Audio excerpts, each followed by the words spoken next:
Welcome to the two-man power trip of wrestling. I'm your host, JP John Paz. With me today, special guest, former NWA Wildside Heavyweight Champion, former NWA Wildside Tag Team Champion. Of course, he was a hardcore champion over in the Wing promotion in Japan. You may know him as Edward Chastain or maybe Slim, but we know him, of course, as Iceberg. Iceberg, welcome to the two-man power trip. How you doing? Hey, John, thanks for having me, buddy. I'm good. How are you? Very good. What is going on in your world? Oh man, just like we were chatting a little bit about this heat, man. Just trying to survive it. You know, I mean that's basically it, man. Still trying to get adjusted to the new way of life and everything, but it's coming along. We'll get there. Did you get a chance to see the Dark Side of the Ring on Abdul the Butcher? I did. What did you think? Because I know you were trained by him. So what did you think about that Dark Side? Well, he was my mentor. Actually, another guy in Georgia that goes by Murder One. He's the one that actually trained me. But Abdullah was my mentor. I met him in probably 8 months after I got started in the business, man. But it was interesting. It was interesting. In a Uh, good way or a bad way? I mean, it had it shined a light on some good things and some bad things that I think probably should be maybe not talked about by me, but some conversations that need to just be had overall, especially like maybe independent wrestling, smaller promotions, that don't have the luxury of on-site doctors and um, just frankly, man, they don't have the medical testing, that needs to be observed, by everyone. So, and I know that, that's probably not cost efficient, for, for everyone, but, when we're talking about, and I won't go too deep off into it, but when we're talking about, airborne type diseases and whatnot, um, one that is something that you know if you knowingly have something like that, that needs to be addressed right away, whether you're doing a blade job or not. um, but yeah, I mean that needs to be addressed, absolutely. And again, I don't know the whole story. I certainly don't have medical records for either, but I mean I can see where both guys are coming from. What did you think of Abby? Because you said he was your mentor, but what did you think about him back then? How did he become your mentor? Well, I tell you, man, he was one of the first wrestlers that I actually fell in love with watching the business. Was a 4-year-old kid, man, that used to sit in front of the television every Saturday night with my parents, and we watched the old NWA on TBS, you know, and so I mean, guys like him, Flair, Dusty, Funk, Brody, those all those guys caught my attention because obviously the one thing they all have in common is they were all bleeders, Yeah. and I think I think the reason that was is because the realism was there. Uh, you you know, as a 4-year-old, I don't know, the ins and outs of the business, but I mean, you see somebody bleeding, and your attention is grabbed immediately, you know. Um, so yeah, those guys, man, that got my attention, and so yeah, man, uh, I met him. I had just come off of a pretty severe knee injury, and this guy that was doing a show here locally, he had him booked. Uh, Actually, had him and New Jack booked on the show, and so he had booked me, and we all went up to. It's back when Abdullah had the restaurant. We had all taken a drive up. I don't know what the hell we were thinking. We went up in a limo to pick this man up, but I mean, we were like 5 or 6 deep in that thing. But it was a bunch of green kids. The promoter was green. Um, and but we went up to pick him up, and we walk in, and um, I was one of the last one of the guys to walk through the door, and we walked in, and like the first thing that he asked, he said, "Who's the promoter?" And the guy said, "That's me." And he said, "Who am I working tonight?" And I get these guys, they flip flop, but he was either working Chick Donovan or Doug Summers, and the other one was going to be like a special referee for the match. And so he told him that, and he was like, "No, I want to work with this kid right here." And like I was, part of my friendship, but I was scared shitless, because again, this is a guy that I watched coming up, and I saw how the crowds were in Texas, and like the clips from Japan and Puerto Rico, and so I was taken aback by it. My nerves had gotten the best of me, so so to speak, and so yeah, that's the initial meeting that we had, and the rest is history, man. I got the chance to work with him that night, and New Jack both in the same match. So like I I my fears were all like there for anyone to see, because both of those guys, they had the reputation, and so yeah, my nerves, not ashamed to say that, I was a bit nervous, um, but I do kind of remember the ice being broken in the back. We were talking, and so he looks at me, and again, like I said, I was in the business for 6 months at the time, had been out for probably 4 months with the knee injury, and he just looks at, and I didn't have any scarring, and he looks at me, and he goes, he said, can you get color? And before I can speak, I look up to answer him, and there's New Jack standing behind him over his shoulder, going like, basically telling me, yeah, you tell him that you can get it, and so I caught the hint, and I was like, yes, sir, I can get it. I can absolutely get it. And he was like, are you sure? I said, absolutely, I can get it. And so yeah, I mean that was the initial meeting, and for whatever reason, man, he took a shine to me, and the rest, as they say, is history. So you did bleed that night, obviously. Absolutely, I did. Um, again, working with him and with New Jack, and the funny thing is I quit watching wrestling for a period of time when I got to high school, and I think that that may have happened to a lot of people, but I jumping ahead a little. I'm sorry.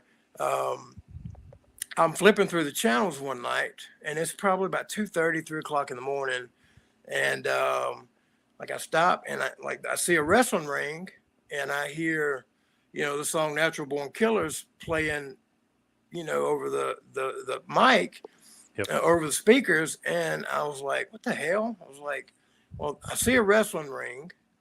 I think this is a wrestling show, but I hear this music, but I don't see anybody in the ring."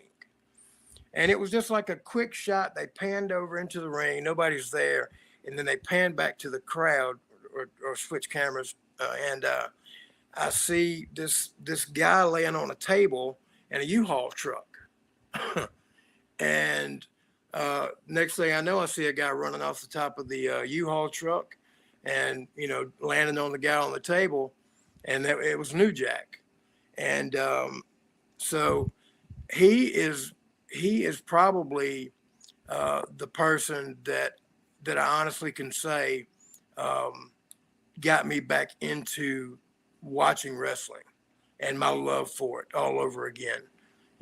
Because it was a wild scene, man.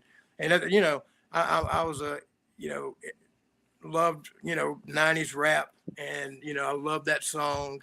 And here's this guy is he's bleeding and he's doing this craziness off of a U-Haul truck. And so yeah, man, I started looking and reaching, searching just for any wrestling that I could find at the time. And Man, so yeah, that's how I got back interested in the business. Had I not seen him and caught that clip, things may have turned out different for me. But that was it. That was the thing that was like, I want to do this. and you get to wrestle with New Jack. You get to bleed with Abdul the Butcher, which I did, obviously, man. Yeah, which man, is I obviously, did. And like one became, like I said, Abby was my mentor. He became like a father figure to me, because I lost my father the year that I started wrestling. And so he became like a father figure to me. And then New Jack, for whatever reason, he took to me. And he was like a brother to me. Like, he and I were probably closer than me and my blood brother actually are. wow. So yeah, it's pretty Now, cool. on the dark side, they were saying, or Abdul the Butcher was saying, he can't read or write. Is that true? Because Mick Foley kind of made like a little bit of a joke, but then he was kind of being serious. He's like, "Well, he could read a menu, that kind of thing." Like, what's true about that, or if it's not true? You know, I don't know, man. Like, the only times like that I was ever around him that any reading would have need to have been done was at a restaurant. Um, we never sat in any other you know uh, in any other way that I could have known whether or not he could read or write. I mean, obviously he could write some because he signed autographs and whatnot. Um, but yeah, man, I don't know. Like, I don't know the education level, and exactly what he could or couldn't do.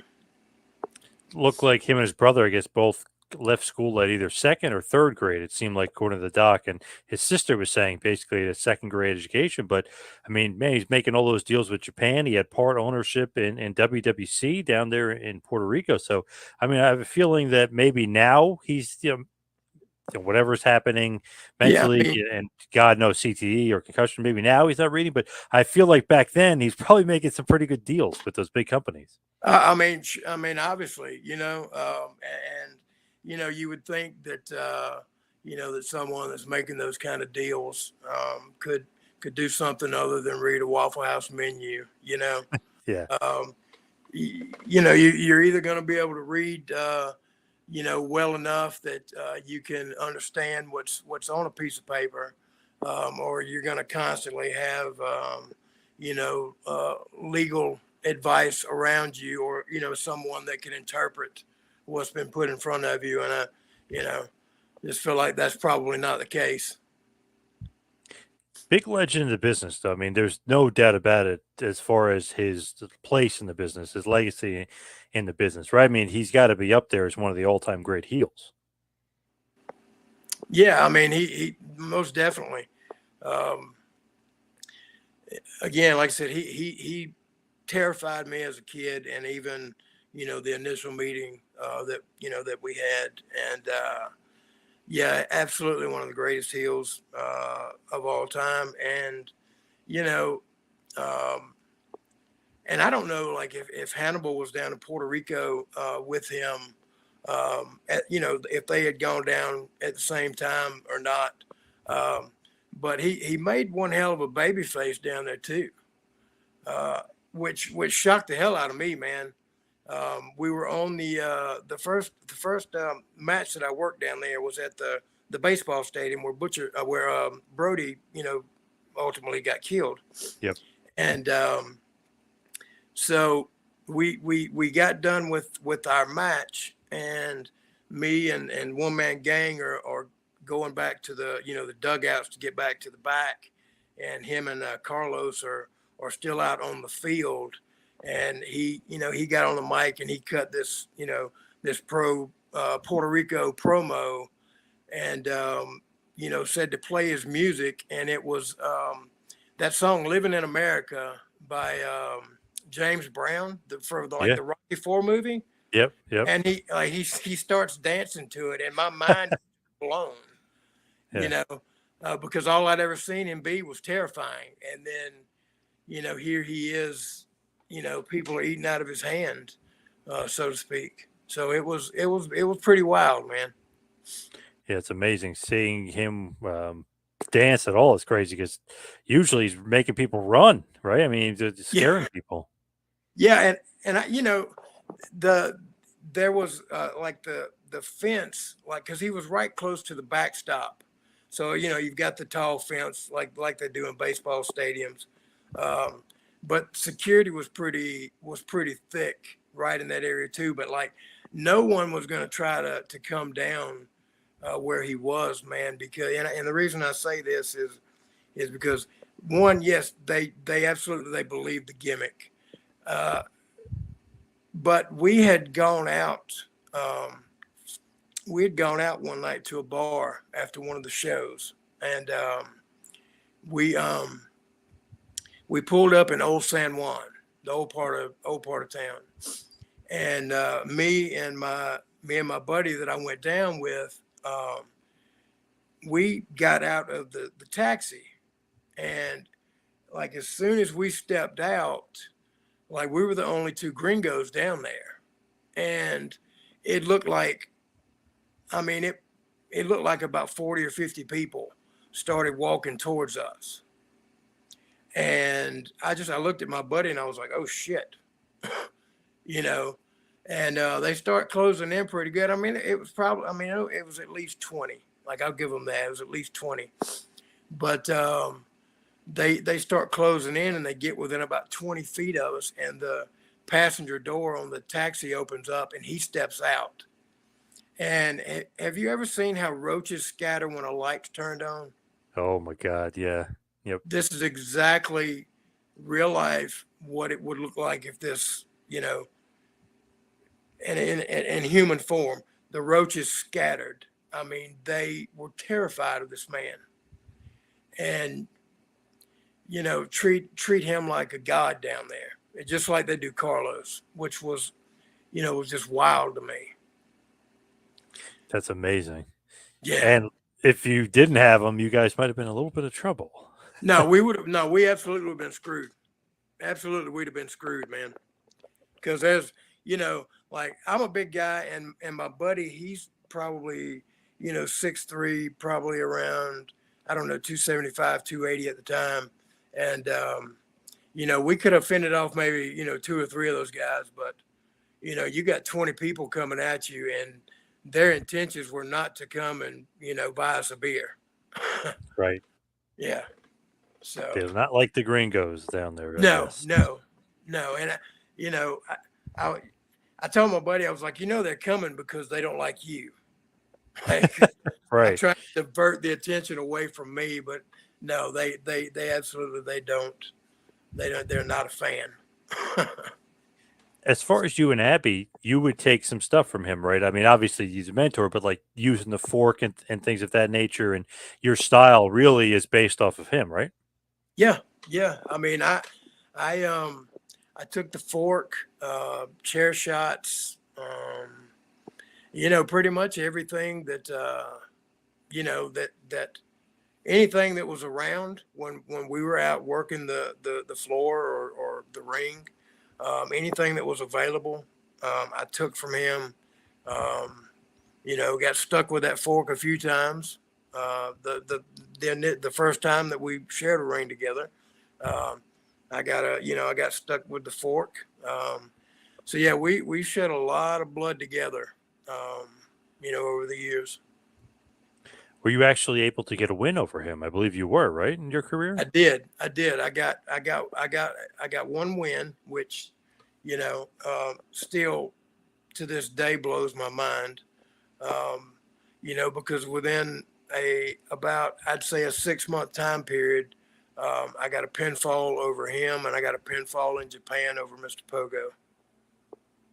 pretty big, pretty big. Like, what do you think in your head at this point? Like, I've made it, or it's like, oh, I can retire now. This is great.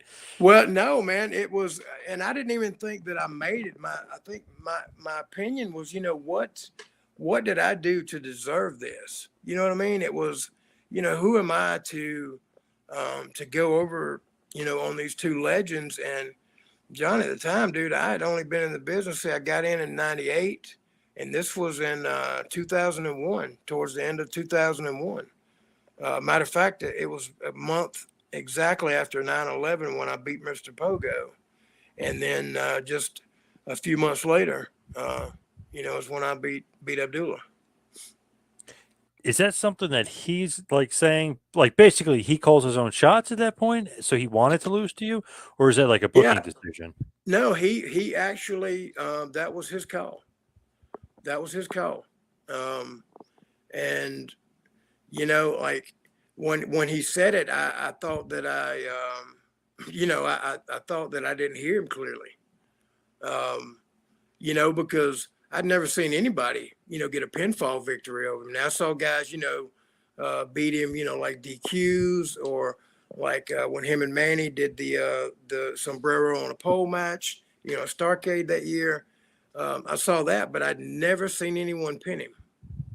And for me seeing it for the first time and being the one that pinned him was just mind blowing. That is pretty crazy because, like, I can't think of any losses he had either. Really, I mean, if you really think about his career, he didn't lose too much. Yeah, I mean, obviously he did, because he was champion here and there, and he had to, he had to lose those titles. I'm sure obviously Baba pinned him probably more times than anyone, him and Carlos. Carlos, yeah. They pinned him probably more times than anyone. But I never saw any of those matches because they were either Japan or Puerto Rico. So pretty crazy, man. What does he say to you? Like, hey, you're going over tonight? Yeah, I mean, we were working a show here in my hometown, which is just a little small town, and down 70 miles south of Atlanta, and like I've had the match with him a dozen times, or better, and so it was, I'll take the elbow if he, and I can't even remember if he could still drop the elbow at that point. But because I know he did beat me with the elbow before. And then there's another time that, that he put his foot on my chest, and beat me that way. But yeah, man, it was all his idea.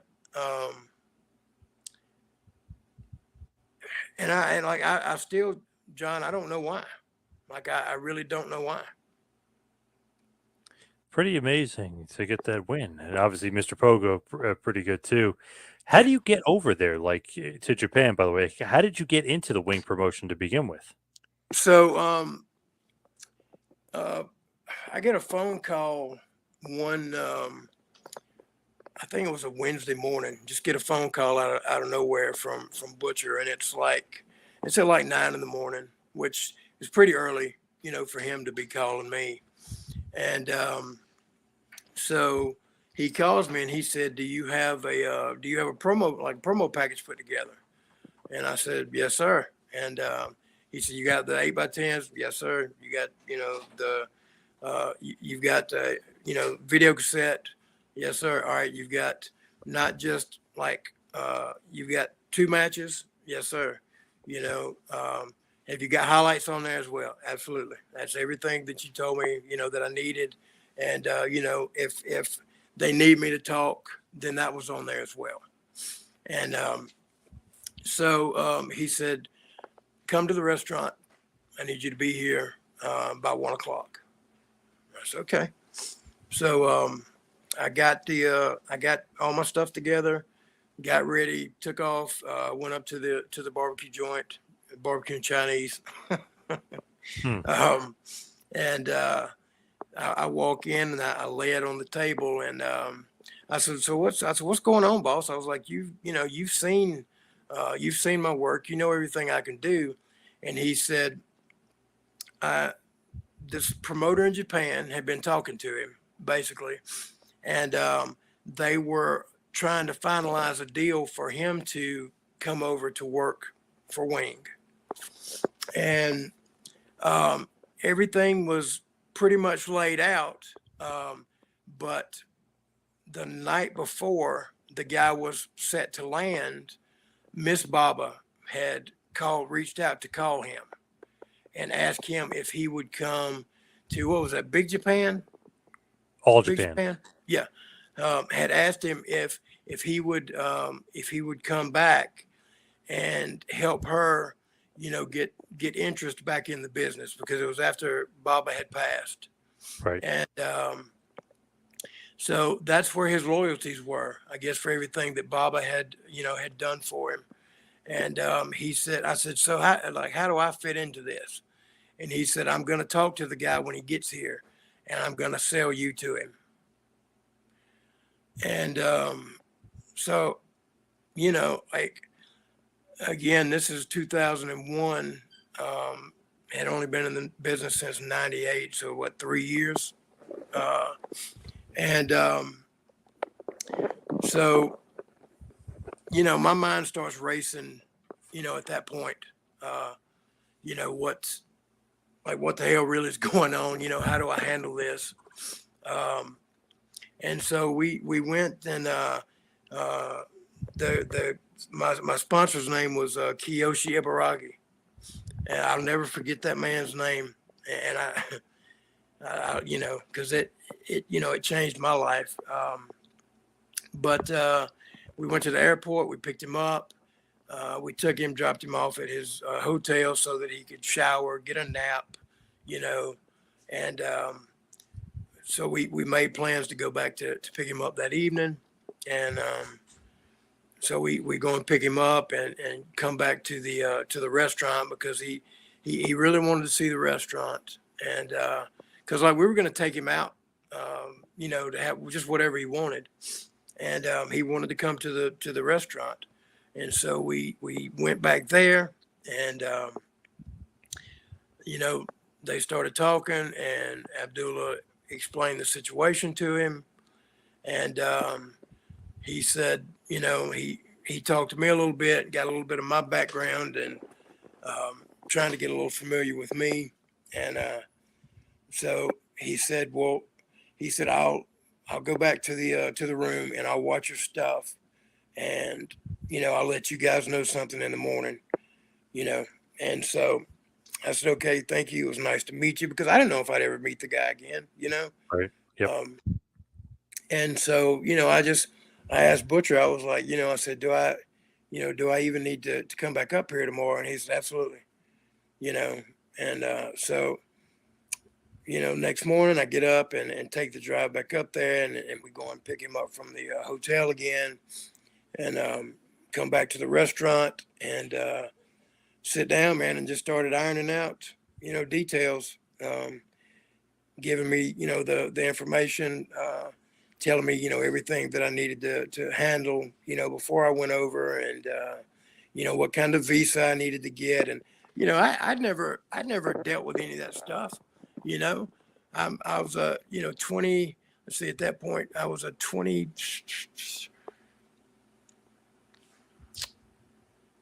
however old I was, don't matter. Doesn't matter. Right. 28-year-old kid. Sorry. I think that's what I was. Anyway, 28-year-old kid, maybe older. Anyway, doesn't matter. So, yeah, man, I got back home, and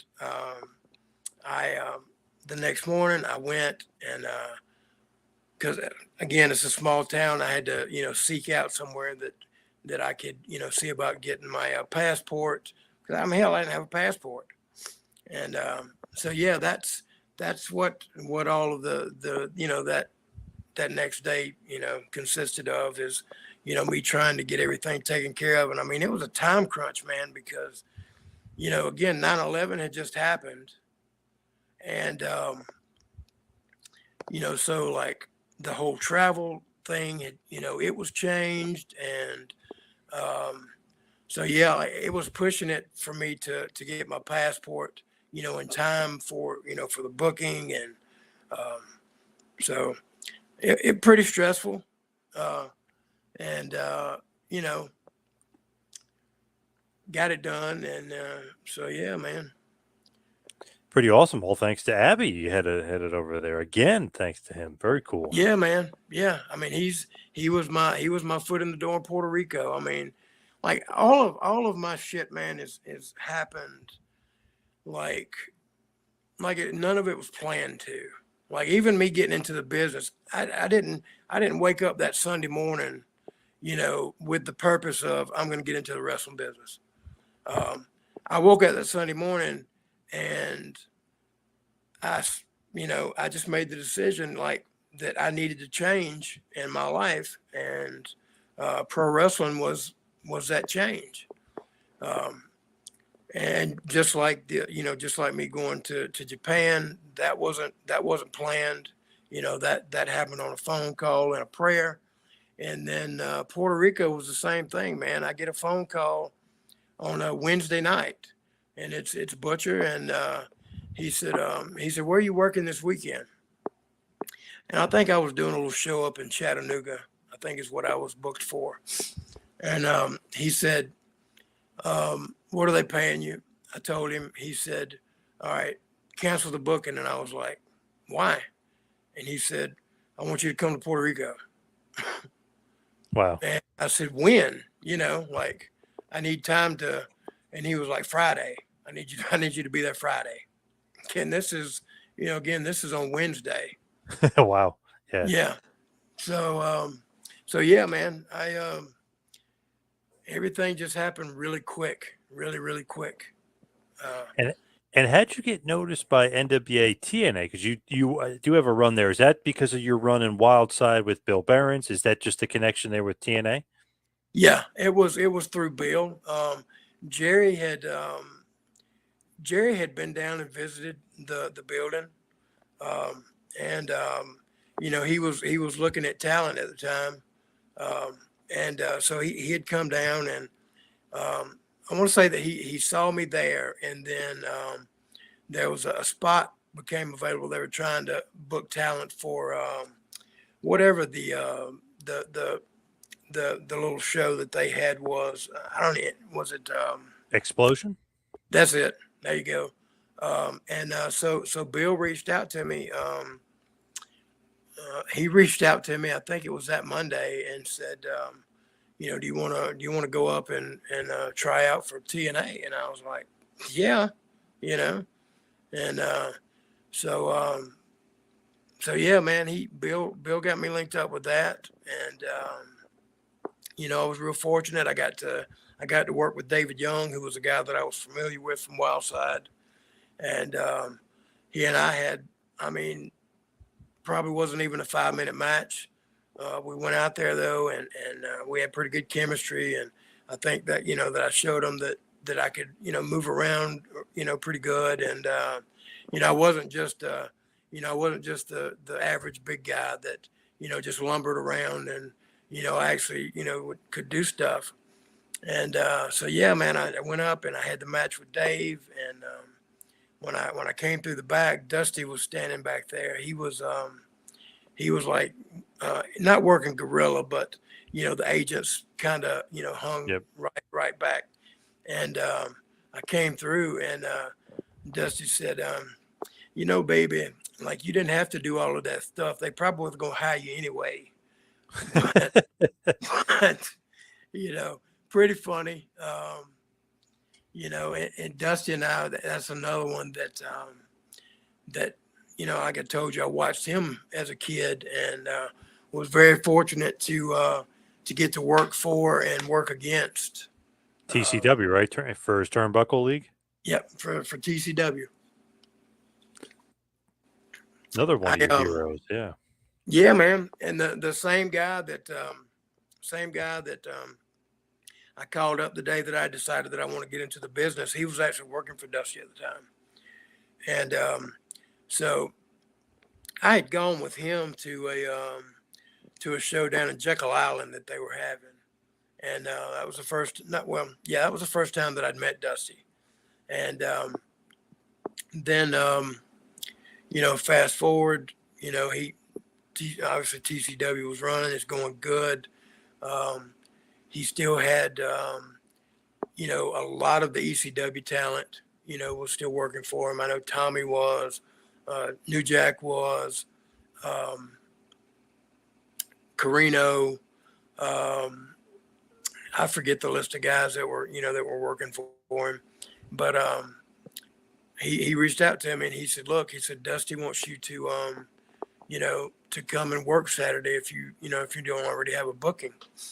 And I said, "Yeah, absolutely. Like, who's going to say no to Dusty, And so I went over, and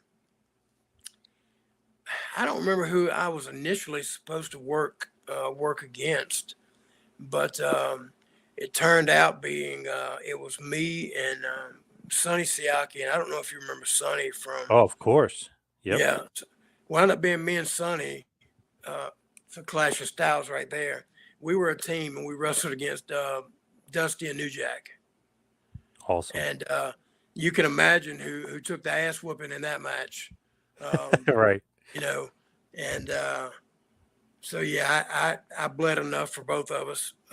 But yeah, man, I got to work with Dusty, and he gave me probably, it's one of the biggest compliments that I ever got in the business, and it broke my heart at the same time. So I had my huge high and my huge low all at the same time. We got done with the match and we got to the back, and he said, "Kid," he said, "if I'd have had you 25 years ago, we'd have made a shit ton of money." And I was like, "Man, that's damn." Yeah. 25 years ago. You know what? I'll take it though. I'll take this small payday, and getting a chance to work with him. Was just again a dream come true, and another why is this happening for me, Excuse me. So when he sees you in TNA and makes that comment about how you're probably going to get signed, do you get signed? Because you only worked there a few times. I think you worked Norman Smiley and Sandman stuff. So, and I think you're with Don Callis. Like, it was kind of a storyline that he brought you in. So were you supposed to be signed? Did you get signed? What happened there? I was signed to a short-term deal, which would have led to a longer run. But the night that I worked Norman Smiley, that I forget who it was that came to me at the time. He's still running it down there now. He's still running Impact now. Scott D'Amore? Scott, yeah. He had come to me and told me no, he didn't even come to me on this one. Norman came to me and said, he said they want you to they want you to work me over pretty good, and basically go out and squash him. And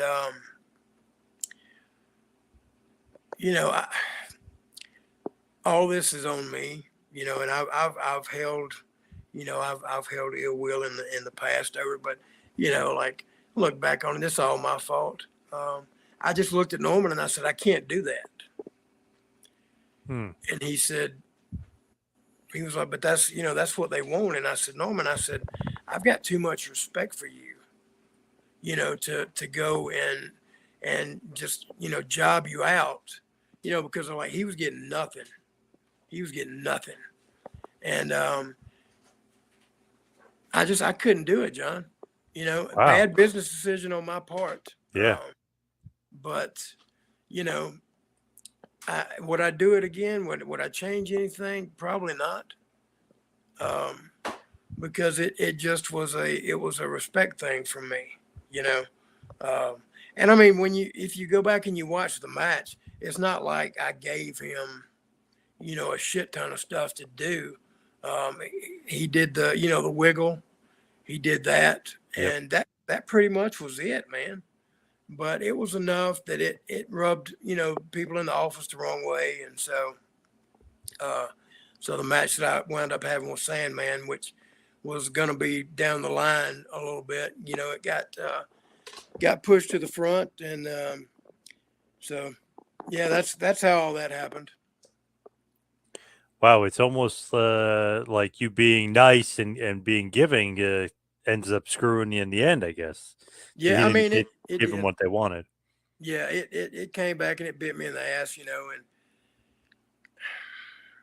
again, I wouldn't change it, because like at this point I had already worked with Butcher and Pogo, and they did what they did for me, and it's like shit, man. Like I keep, it would have been one thing if like if we were at a spot show, at a house show, and they wanted me to do that, but like it was my first match there, and I get it. I get it. They, wanted me to come in and be strong Yep. and whatnot. But and I felt naively enough that that I hadn't done that much damage. That I had.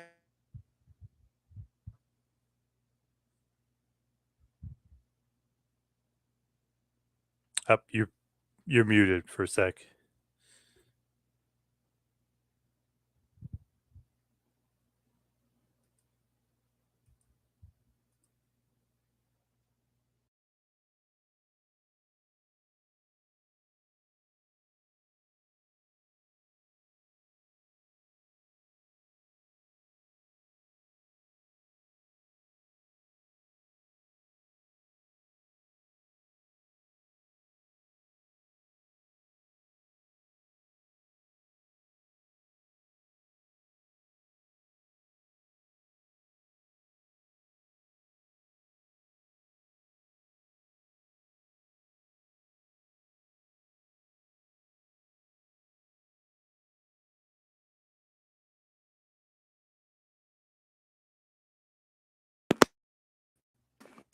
We're saying about them kind of exiting you, and I guess Callis kind of just fires you on Can you hear me TV. now? Yes, so Callis basically just fires you on TV. Okay. Yeah, that's how it happened. Um, but again, like I was fortunate to get the opportunity to do it, and you know, I don't hold any ill will to anyone. That was a decision that I made, and one that that ultimately I had to live with, and so And it's interesting too yeah, because I wouldn't also I wouldn't change. no regrets, so no, you wouldn't change it. Gotcha. You Yeah, also end up in Ring of Honor as well for a little bit, and I guess Abby may have got you there as well. I know you're part of the Bunkhouse match, which was like a huge match with Abby and Dustin. I mean, there was so much going on with that match at the Epic Encounter. You were at Do or Die, but did Abby again get you in to Ring of Honor? no, that was actually Rob and Gabe, um, that wanted me, to come up for that because, again, going back to, David Young, he and I had, we were, had been, working each other quite a bit, and, had a pretty hot angle down here. And, the fact that our TV aired up in Philly, people knew the story with it, and there was a bunch of us. There were a bunch of guys. Well, AJ was going, and there were a couple other guys from Wildside that were going up, and so yeah, it wound up being, I think 5 or 6 of us that went up, and got a chance to do that, which was awesome. Crowd was so hot, man, and I was nervous. I think I was a little more nervous going into that particular match, than even the pay per view stuff at TNA. Um, because I was smartened up, and I knew how hard it was to to please that crowd, up there, and they had gotten so accustomed to, you know, really good damn wrestling matches, um, that you don't go and you don't go and shit the bed up there. You have to go and you have to carry your A game. So yeah, man, I was nervous for that one. Actually, Abby's not in that. Abby was there earlier for the Night of the Butcher for a different show. Then Dusty is in that bunkhouse match. Of course, bunkhouse match with Dusty, but pretty cool you're on there with Homicide and, a couple of the ROH regulars. Were you going to be a bigger part of ROH, or that was never in the cards? I don't, I don't know that they had, I don't know that they had bigger plans for me. Um, you know, I would have loved to, become a regular there. But I think that, you know, I would have wanted it to have been kind of like how, how Abby was booked stateside, how he would be, somewhere for, 4 to 6 months and then leave, and Yep. then and come back because, with the gimmick, I think that it would have gotten stale. Um, and I think the reactions, could have been there, if we had, been able to work it that way. Um, but I really, like I said, man, I'm really appreciative of my time there. Uh, and like you said, man, Dusty was my, he was my tag partner in that one. Him and Homicide, who Yep. I've got the utmost respect for, for him. Um, so that was really a treat, man, to go in and, again, that was my first show there, and we main evented that night, and just like the first show in Japan, that I main evented that. First show in Puerto Rico, I main evented that. So, um, to go in and be able to main event with the guys that I was able to work with uh, was pretty special. Something that I don't take for granted, and are definitely highlights of my career. When you look at obviously Wild Side, that was kind of a launching pad and a launching point for a lot of guys. Like you said, even some of the TVs out there, the tapes are out there. Obviously, AJ Styles made a big career. Jimmy Rave, who actually unfortunately recently passed, he made a big kind of big deal, big come up in from there. David Young, Onyx, who I thought was going to be maybe a bigger star, he kind of was on the big stage for a little bit. Obviously, Yeah, you were on the big stage for a little bit, but Wildside was a nice spot. A buddy of mine, Phil Schneider, who wrote the great book, The Way of the Blade, loved Wildside. He always talks about NWA Anarchy and Wildside, and he loves those bloody war games matches and stuff that you guys had. So they're pretty significant as far as just maybe more underground, but definitely people know NWA Wildside. yeah, that was the like the crazy thing to me is because like you know I knew that our TV, it reached out, and we didn't have, like the biggest, we didn't have like the biggest, stations or whatever that carried us, but I mean the amount of people, that watch those shows, man, is ridiculous, you know, and it was pretty awesome, man, to already have a presence there and never to have stepped foot, uh, up in Philly. Because I mean that's a great wrestling town, man, and Jersey is too. Which, I regret I never got a chance to work in Jersey, um, but just great wrestling town, man, and to have a presence there, before I ever went was pretty amazing. Um, you know, like I knew that AJ would, he was the star, and that I knew that his presence there would be pretty big. But just to look back on it and the fact that you know people knew who we were, is pretty um, it's pretty awesome, man. Pretty awesome. As we hit the wind down, we'll head towards the finish here. Is there any sort of regrets? I know with the TNA there was no regrets, but any sort of regrets or anything you didn't get to do? Like, did you want to sign a big deal? Do you think you ever could have been in WWE or like a bigger promotion, or maybe your style you think wouldn't really fit? But what do you think about that? Any regrets or anything you wish you could have done in the business? Man, to be honest with you, John, like I never really, especially when I first started, like I never had big expectations on, where I would go because, I just, I knew that WWE, at the time, they were just looking at body guys, Yep. and people that they could mold into, their style, which is, if you've got that physique and those guys work hard for it. I obviously didn't have it, don't have it, Hmm.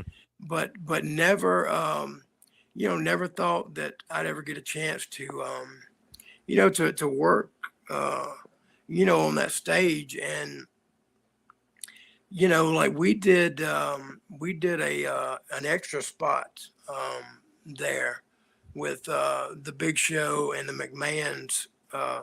We did their security detail in a spot with them and DX with Sean and Hunter. And, which is another like crazy moment for me because, I'm never supposed to work there, period, and it wasn't like I was in the ring wrestling, but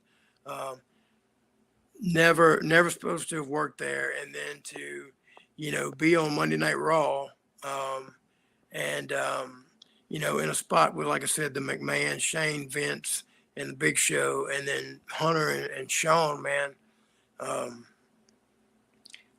Never in my wildest dreams did I ever think anything like that, would ever happen.